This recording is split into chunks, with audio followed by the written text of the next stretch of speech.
कि छोड़ के कल डराई ततर पिटाई करा दे बिठाना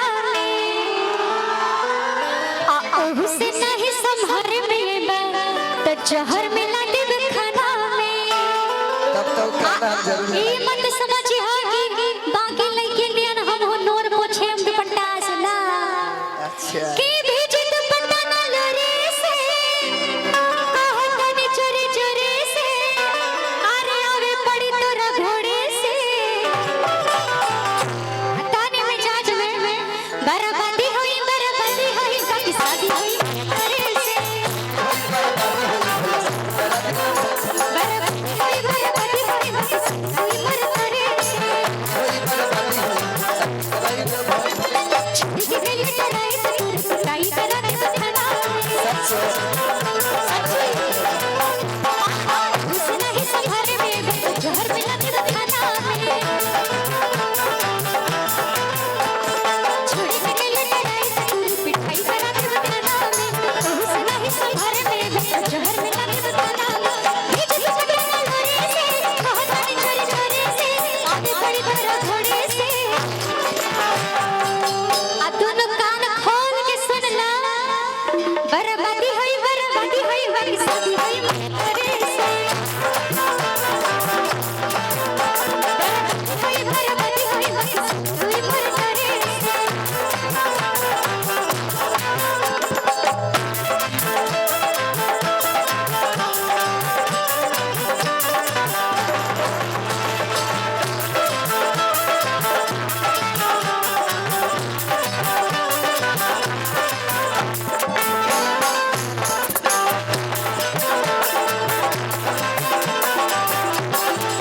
भैया तो बहुत अच्छे हैं, खैर उनका जवाब नहीं, चाहे व्यवहार मिले चाहे गायकी मिले चाहे बाकी चीज मेरे श्रोता भी उनका अच्छा है, लेकिन जितने अच्छे भैया है उतनी ही अच्छी भाभी भी आज देखने को मिली है, मुझे बहुत प्यारी है। तो भैया का भाव है उनके लिए चंदा सितारे बिटिया तुम्हारी तब सके सारा छोटा सा दिल है तब सके जैसे हम तुम्हारे साथ है जिंदगी के साथ हम तुम्हारे साथ है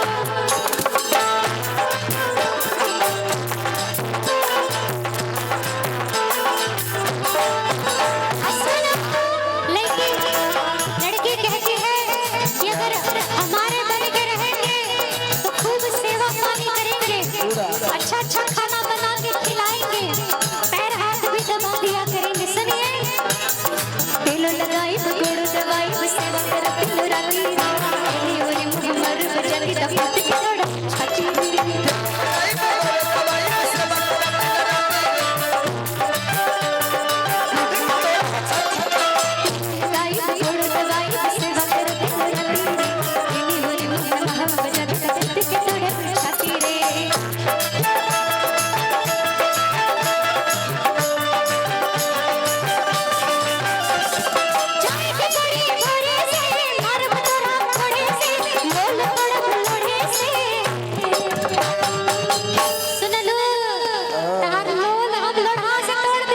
बिहार से गाना कैसे गावे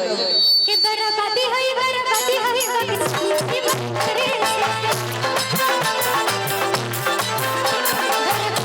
बर्बादी होई बाकी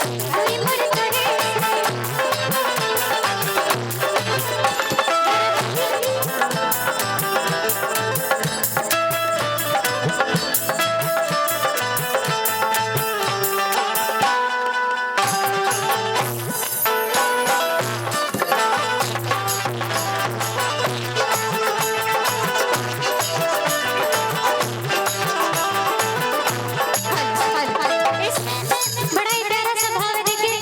कहीं ना कहीं जिस चीज से हम दोनों गुजरे हैं आप पहले गुजर चुके हैं। अच्छा आप भी लव मैरिज किए हैं? जी जी हम भी लव मैरिज किए हैं, लेकिन शादी से पहले मिलने से थोड़ा डर लगता है। पूरा इतना तो जो प्रेमी है यानी लड़का वो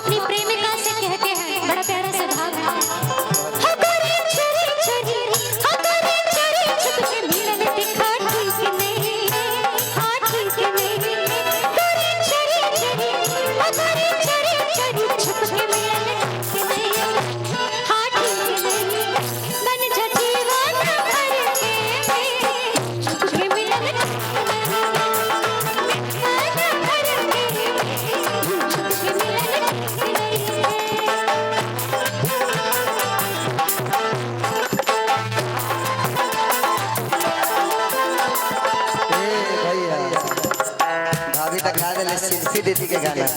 रुक जा बबलू भाई तोर भाइयों के सेल्फी दीदी के ट्रैक पर ऐसा सेम ट्रैक बनल बा आज ना